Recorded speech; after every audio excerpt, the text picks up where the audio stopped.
mbokk waa Y'en a marre yi leen masawu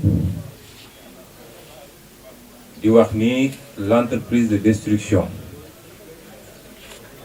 d'un mouvement aussi important que Y'en a marre dans ce pays a déjà échoué parce que lii lé dañ ciy ut lenn te yenn question yi fi jibse woon na ko mooy nu ñuy def ba bu ñu mënul détruire mouvement bi par la voie judiciaire nañ ko détruire moralement ba ku taxawati ci mouvement bi ci télé di wax sénégalais bi ne cim waaye ça ne passe pas, ça ne passera pas parce que it su doon sax la ñu tuumal ñaari membre ci Y'en a marre am na te ba fii ñu toll ni kenn fii mënul wax ni am na kenn mënu ko wax man ma gëm ni amul te dinaa wax lu tax waaye bu doon am na sax la ñuy def ñun en tant que individu suñuy acte mënuñu ne loolu ndigal la bu ñu jël bu diyee ci Y'en a marre ci groupe bi kon bugg a kut ka kut def la link day dugg ci li ñuy wax mauvaise foi ci tubaab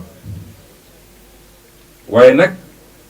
ci diine sax dañoo jàngal ni sa mbokk da nga koy taxaw bu tooñee ak buñ ko tooñee donte tooñ na sax da nga koy taxaw mooy il faut nga apporter ko solidarité farata la ci Y'en a marre mu apporter solidarité rawatina nag bu dee tey kenn mënul firnde ndeel ni li ñuy toppee nit ñi loolu am na moo tax Y'en a marre taxaw su dee nag ñun ñi dul membre Y'en a marre sax ñi ngi taxaw rawatina Y'en a marre c'est une obligation, c'est un devoir kon amal gab boobu ñuy essayer dugal ci bopp nit ñi ba suba Alioune Sané bu ñu ko invité ñu ne ah ñoom de nii bu Fou Malade demee télé ñu ne ñoom de nii loolu ça ne passe pas mouvement dafa am ligne am ay principe yu tax muy xeex tant que ligne boobu ak principe boobu mouvement bi dans sa globalité dévié wu ci la lu mun a topp kenn wala keneen ci mouvement bi mënuñu ko jël teg ko ci ndodd mouvement bi yëpp ma jàpp ni tey la Y'en a marre war a gën a am doole ak taxawaay ci réew mi parce que nag lu yëngu rek li ko yëngal ko ëpp doole buñ demee ba cible Y'en a marre dafa fekk taxawaayam am na ñu mu géré ci réew mi parce que ku soxalul kenn du la pexeel ñaareel bi muy li may wax rek ci li tax ñu teew fii mois de février mars soriwul gën saa guddi juróomi weer la te bi coow li jibee bokk na ci njëkk ñëw taxaw ñëw sama kër seetsi ma Y'en a marre la te délégation boobu Simon ngi ci woon Fou Malade ngi ci woon Aliou Sané ngi ci woon Thiata ngi ci woon Kilifa ngi ci woon ñu ñëw taxaw ne ma nag suñu yoon newul ci politique nous ne sommes pas des acteurs politiques engagé wuñu ci cadre politique wala électoralement waaye suñuy principe ak lii suñu taxawaay mooy fépp fu ñu bëgg a faagagalee démocratie fépp fu ñu bëgg a jaayee nit doole Y'en a marre dina fa taxaw ñu ñëw taxawaay bu rafet lu jiitu loolu yàgg naa am ay contact ak Y'en a marre waaye du contact bu poussé parce que fii Sénégal it dafa am loo xam ne lu xew rek ñu ne non c'est des politiciens déguisés diw moo nekk seen gannaaw gis nga ñun ku bëgg a def politique dëgg lu ci Y'en a marre nga koy yaakaare soo duggul ci àll bii dem def un travail politique sur la base d'un discours politique ba su élection su ngoon jotee bu ñuy wàññi di nga xam ni amoo dara kon la ñu doon dajale ak Y'en a marre c'était des combats de principe ci suñu ressources naturelles ci prédation foncière bi ak yeneen yoo xam ne sénégalais bu ne mun na ko bokk ak beneen sénégalais indépendamment de votre forme d'organisation waaye damay jël exemple ci kenn def seede fii muy Thiat wala muy Kilifa gannaaw bi Y'en a marre Kilifa musuma koo miin Dieu m'est témoin jusqu'au mois de février defe naa Thiat mi sax laa gënoon a miin ñuy wootante de temps en temps ana sama livre yu demee noonu mais bi événement yi amee gannaaw bi ñu dajeeg Y'en a marre le lendemain dafa ñëwaat sama kër ñëw toog ñu waxtaan lu yàgg mun naa ne depuis le 9 février jusqu'au 3 mars amul jour boo xam ne kilifa ñëwul sama kër musul teg la ñaari fan yi mu ñëwul sama kër ñëw toog apporter mo son soutien waxtaan ak man Serigne Bassirou Gueye bii di procureur da ko woo ci bureau bi mu ñëwee mu ne ko yéen li tax ngeen di jàppale Sonko que yéen ñëpp di ngeen ci jëlee problème li may wax nii je tiens à le dire ici parce que nit ñi il faut ñu xam link bi yéen ñëpp di ngeen ci jëlee problème d'ailleurs Sonko va aller en prison, il va pourrir en prison ne ko yor naa nii certificat médical bi kilifa ne ko ñun ñëpp yor nañu certificat médical bi mu ne ko boobu baaxul mu ne ko boobu nekk ci PV gendarmerie nga ne boobu baaxul yow am nga beneen mu ne ko de toute façon il faut aller en prison kilifa ne ko bu yóbboo ngeen préparer ñu ay cellules ndax ñoo koy jiitu ci prison bi ci koo xam ne miinante wuñu woon parce que li ngeen bugg a def du dëgg jaay doole la lii kilifa dafa jóge foofu ñëw sama kër ñu toog waxtaan bi waaye li gën a yéeme sëñ Bassirou Gueye daf ko ne dañu toog rek sama soxna andi reer bi ñu teg commencé reer ma présenté ko soxna si yooyu mu yëngal bopp ma ne ko lu xew mu ne ma sëñ Bassirou Gueye ngeen jéggal ma ci kàddu gi sëñ Bassirou Gueye moo mën a fen dëgg ma ne ko ah lu xew mu ne man daf ma ne Sonko sax d'ailleurs këram tas na jabar ji jël na bagage am ñibbi na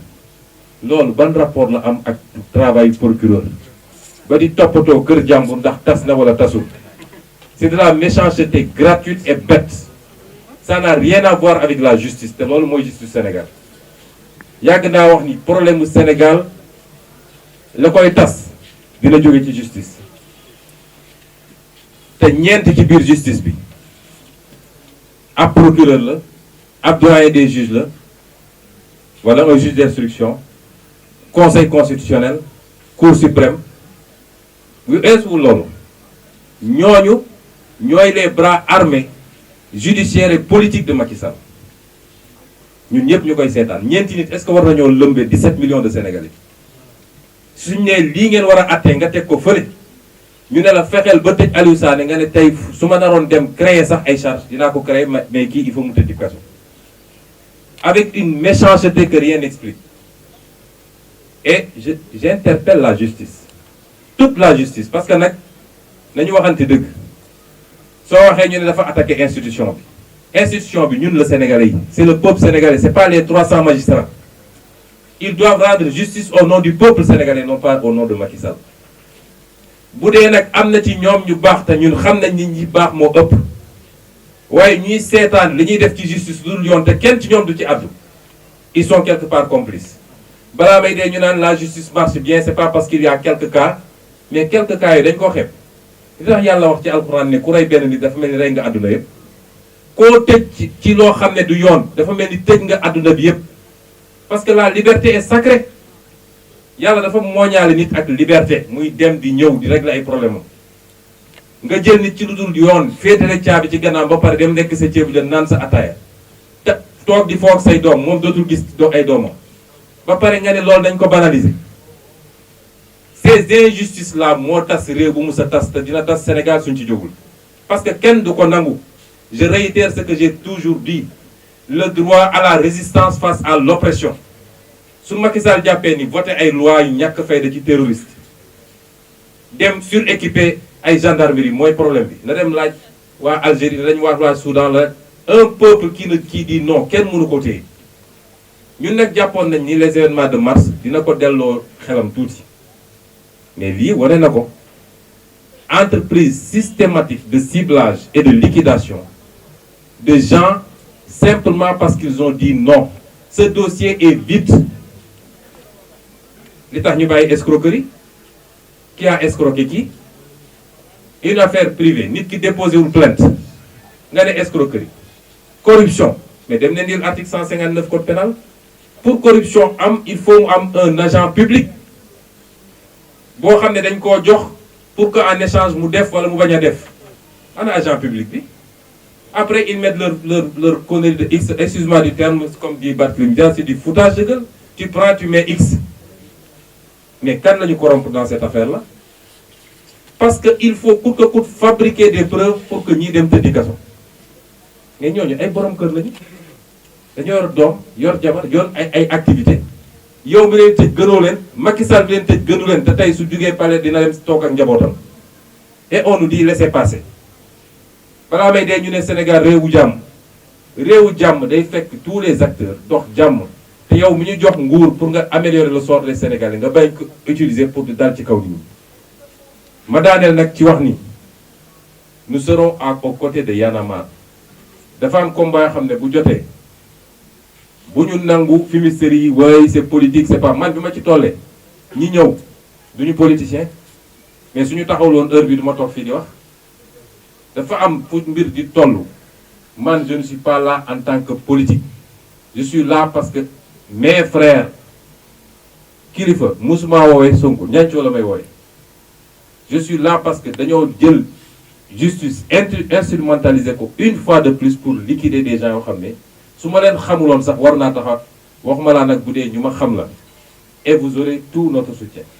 nous mènerons ce combat ensemble su laajee la rue dinañ dem dans la rue judiciairement ñu ngi ciy xeex boobu ba léegi loolu laa bëggoon daanelee di masawu Y'en a marre di masawu famille kilifa ay waajuram ay mbokkam soxnaam ay doomam ñëpp ñu ngeen di masawu ne leen nag ils nous auront tous à côté de nous di masawu kilifa Simon ak waa mbokkam yëpp barki dem rek jokkoon ak soxnaam ñoom ñëpp ñu ngi leen di masawu di leen ne ce combat on le portera ensemble inchallah parce que ce que Macky Sall veut faire de ce pays ça ne passera pas et je termine par lancer encore un appel à la jeunesse de ce pays c'est votre avenir qu'on veut compromettre parce que lii lépp ça participe à un plan politique de confiscation du pouvoir par des gens incompétents qui n'ont réussi à rien faire de bon pendant 10 ans et qui vont rester encore 10 ans. Je vous remercie.